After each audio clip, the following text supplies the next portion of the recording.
जिंदाबाद जिंदागा भाई जिंदागा जिंदागा भाई जिंदागा भाई बाबा विद्यार्थी जिंदाबाद भाई बाबा विद्यार्थी जिंदाबाद। भारत माता की परम आदरणीय हरियाणा सरकार के लोकप्रिय मुख्यमंत्री श्री दुष्यंत चौटाला जी, परम आदरणीय आप सभी के सुख दुख के साथी, मेरे मार्गदर्शक और हरियाणा प्रांत के ईमानदारी, संघर्ष और मेहनत के प्रतीक श्री कुलदीप बिश्नोई जी, परम आदरणीय जननायक जनता पार्टी के बहुत ही कर्मठ अध्यक्ष सरदार निशांत सिंह जी,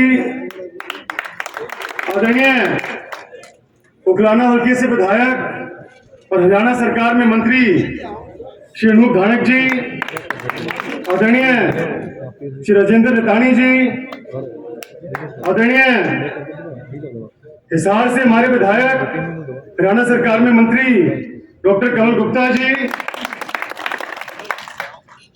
आदरणीय हिसार जिले के जसपा के अध्यक्ष श्री रमेश गोदारा जी, आदरणीय पिताजी के सुख दुख के साथी नलवा विधानसभा क्षेत्र से प्रत्याशी रहे श्री रणधीर बनिहार जी, आदरणीय मास्टर ताराचंद जी, श्री कृष्ण गंगवा जी, श्री सिल्क पूनिया जी, मंच संचालक भाई शिव कुमार जी, श्री भीम सिंह गौरा जी, भाई राहुल मक्कड़ जी, मंच पर विराजमान भाजपा जसपा के सभी सम्मानित साथीगण और बाजमन गांव में यहाँ आए बहुत ही आदरणीय बुजुर्गों, मेरी मातृशक्ति, बहनों, भाइयों और प्रेस साहिबान,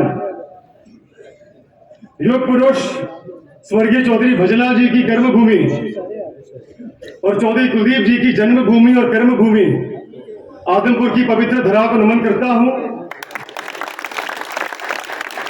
और आप सभी का यहाँ पहुंचने पर और मुझे आशीर्वाद देने पर हाथ जोड़कर धन्यवाद करता हूं। मैं धन्यवाद करता हूं भारतीय जनता पार्टी का, जननायक जनता पार्टी का और आदमपुर की मेरे परिवार का, जिन्होंने इतनी बड़ी जिम्मेदारी मेरे कंधों पर डाली है। आदमपुर का उम्मीदवार होना मेरे लिए बहुत ही गौरव की बात है, क्योंकि आदमपुर मेरा घर, मेरा परिवार है। आदमपुर को मेरे दादाजी ने बहुत ही प्यार से सिंचा था और उनके बाद पिताजी ने पूरी मेहनत और लगन के साथ, अपने खून पसीने के साथ इसकी हिफाजत की है। और मैं आपको विश्वास दिलाता हूं कि भविष्य में भी आदमपुर के मान और सम्मान को आगे बढ़ाने में मैं कभी कोई कमी नहीं आने दूंगा।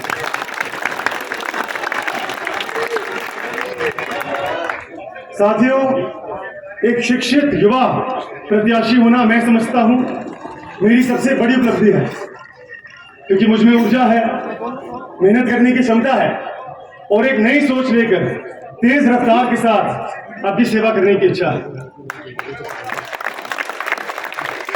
और इस बात का जीता जागता सबूत आज आपके समक्ष मंच पर विराजे हुए हैं।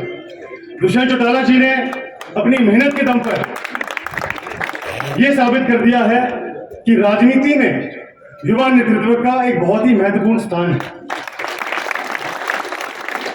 मैं आभारी हूं दुष्यंत जी का कि इन्होंने पूरे प्रदेश में एक मिसाल कायम की है और अनेकों नौजवान साथियों को प्रेरणा दी है।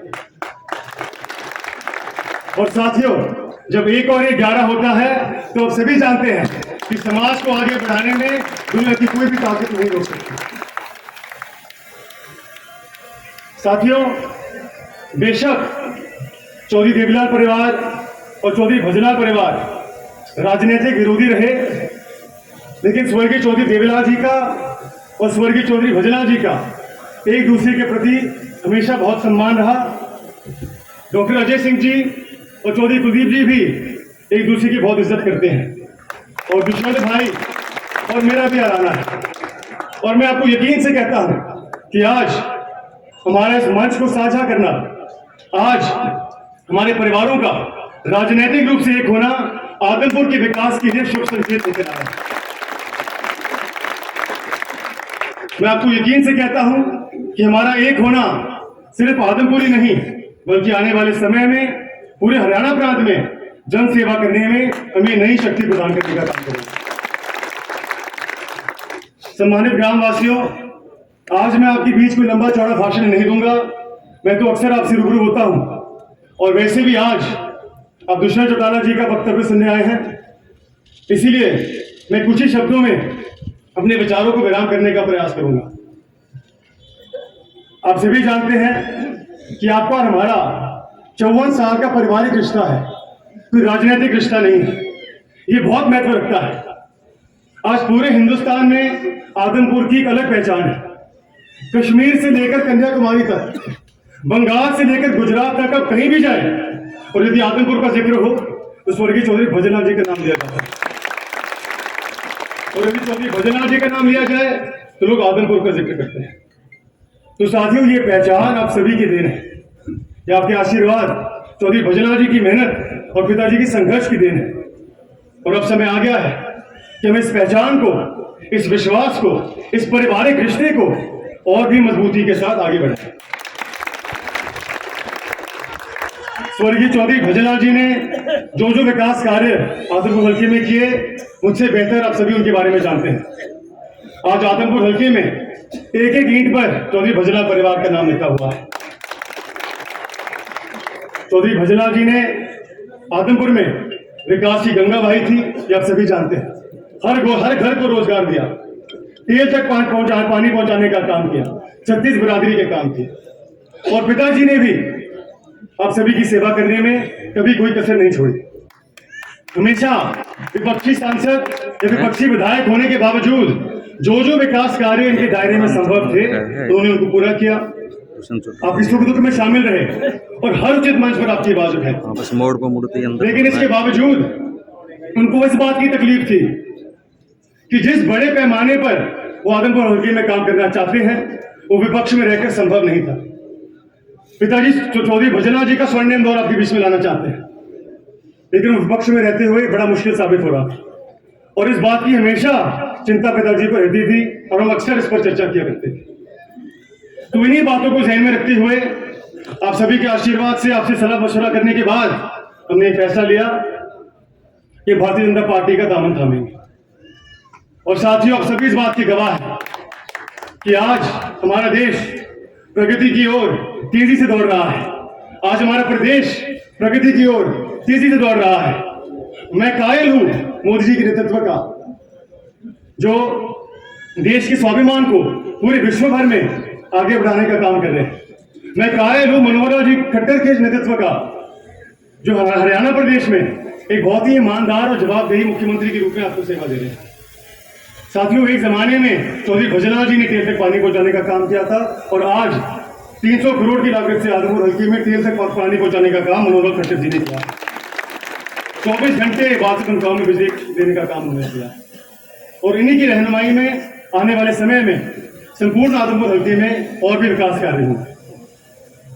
सम्मानित ग्रामवासियों, पिछले 2.5 महीनों में जब से हम भाजपा में शामिल हुए हैं तो 530 करोड़ रुपए की लागत से मनोहर लाल खट्टर जी के आशीर्वाद से, दुष्यंत जी के आशीर्वाद से, पिताजी की मेहनत से विकास कार्य हुए हैं। जो जो विकास कार्यों के वायदे तो चौधरी कुलदीप जी ने आपसे किए थे वो एक के बाद एक पूरे होते जा रहे हैं। चाहे वो घानी मोहब्बतपुर की स्कूल खुलवाने की बात हो, हमारे किसानों को मुआवजा दिलवाने की बात हो, आदमपुर में फाटक खुलवाने की बात हो, आदमपुर गांव को नगर पालिका से बाहर निकालने की बात हो, मंडी आदमपुर में बरसाती पानी की निकासी कराने की बात हो, सीवरेज के पानी की व्यवस्था दोबारा दुरुस्त करवाने की बात हो, सड़कों की व्यवस्था करने की बात हो। और मैं विशेष रूप से धन्यवाद करता हूं दुष्यंत जी का, जिन्होंने 29 करोड़ 32 लाख की लागत से हमारे आदमपुर हल्के के विभिन्न इलाकों में 35 पक्के मार्गों का निर्माण कार्य कराने का काम किया।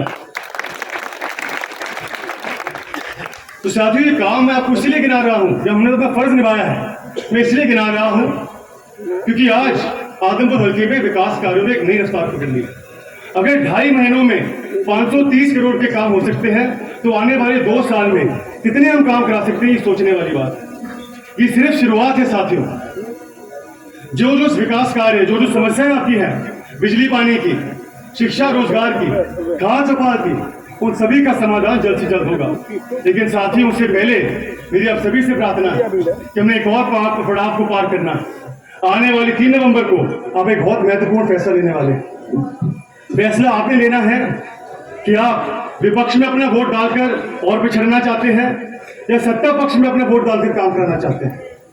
ये चुनाव मेरा चुनाव नहीं है, ना ही पिताजी का है, ना ही भाजपा जसपा का है। ये चुनाव आप सभी का है, आदमपुर हल्के के मान सम्मान का है, आदमपुर के विकास का है, आपके और आपके परिवार के उज्जवल भविष्य का है। तो मेरी आप सभी से प्रार्थना है कि आने वाले 3 नवंबर को आप सोच समझकर अपना फैसला करें, जात पात से उठकर काम के नाम पर अपना वोट डालें। सम्मानित ग्रामवासियों, आजकल चुनाव के दौर में विपक्षी दलों के कुछ लोग भी सक्रिय दिखाई दे रहे हैं। मुझे हैरानी होती है, ये किस मुंह से आपका वोट डाल रहे हैं, आपका वोट मांग रहे हैं। ये वही लोग हैं जिनके शासनकाल में आदमपुर के साथ सबसे ज्यादा देखी हुई थी। ये वही लोग हैं जिन्होंने चंडीगढ़ में आप पर लाठियां बरसाई थी।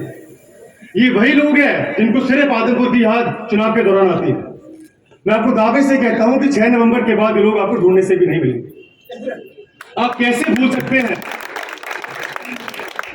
कि इनके उम्मीदवार ने बागड़ी को लेकर क्या बयान दिया था। आप कैसे भूल सकते हैं कि इनके उम्मीदवार हमेशा गुंडेगर्दी की राजनीति करते हैं, असभ्यता की राजनीति करते हैं। साथियों, इन लोगों का आपके वोटों पर कोई अधिकार नहीं है और इन लोगों को आप वोट की चोट देकर उनको जवाब देना होगा। आज कांग्रेस पार्टी के लोग जात पात के नाम पर चुनाव लड़ रहे हैं, झूठे प्रचार के आधार पर चुनाव लड़ रहे हैं। आपको उनसे सतर्क रहना होगा, बच के रहना होगा।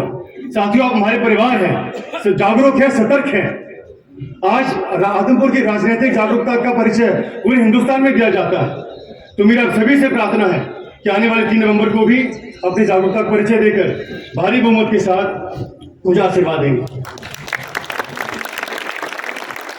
और साथियों, मैं जानता हूं कि आज इस जनसभा में कुछ ऐसे साथी भी हैं जिन्होंने कभी चौधरी भजनलाल परिवार को आशीर्वाद नहीं दिया। मेरी आप सभी से विशेष रूप से प्रार्थना है कि आप गठबंधन का धर्म निभाकर मुझे आशीर्वाद दें और मैं आपको भरोसा दिलाता हूं कि मैं अपना धर्म निभाऊंगा और आपका मान सम्मान हमेशा रखूंगा। एक बार पुनः मैं दुष्यंत जी का बालसमंद की पवित्र धरा पर पधारने पर अभिनंदन करता हूं, धन्यवाद करता हूं और धन्यवाद करता हूं भाजपा जसपा के तमाम कार्यकर्ताओं का और नेताओं का जो दिन रात एक करके इस चुनाव को अपना चुनाव समझकर मेहनत के साथ लड़ रहे हैं। आपका एहसान मैं कभी नहीं भूल सकता। साथियों, आप सभी ने चौधरी भजनलाल जी पर आशीर्वाद का हाथ बनाए रखा। हमेशा चौधरी कुलदीप जी के संघर्ष में उनके कंधे से कंधा मिलाकर उनका साथ दिया। आपका ऋण मैं इस जीवन में तो क्या 7 जन्मों में नहीं चुका सकता, लेकिन एक बात का विश्वास आपको जरूर दिलाता हूं कि आप सभी का मस्तक गौरव से ऊंचा हो। इसके लिए मैं हर कर्तव्य ईमानदारी से निभाऊंगा। एक और सूचना मैं आपको देना चाहता हूं कि कल हरियाणा दिवस के अवसर पर हमारे बहुत ही यशस्वी मुख्यमंत्री श्री मनोहर लाल जी मंडी आदमपुर में दस्तक देंगे, आप सभी को आशीर्वाद देने आएंगे। तो आप सभी से मेरी प्रार्थना है कि अपने कीमती समय से थोड़ा समय निकालकर कल सुबह 9 बजे मंडी जरूर पहुंचे और उनके विचार सुनने का काम करें। एक बार पुनः आप सभी का यहाँ पहुंचने पर मैं आभार व्यक्त करता हूँ। आशा, उम्मीद और अपेक्षा करता हूँ कि आने वाले 3 नवंबर को आप कमल के सामने वाला बटन दबाते मुझे आशीर्वाद दें, आपकी सेवा करने का एक मौका जरूर दें, ताकि हम सभी साथ मिलकर एक बार पुनः स्वर्गीय चौधरी भजनलाल जी का स्वर्णिम गौरव आदमपुर में ला सके। आपका बहुत बहुत धन्यवाद। जय हिंद, जय भारत।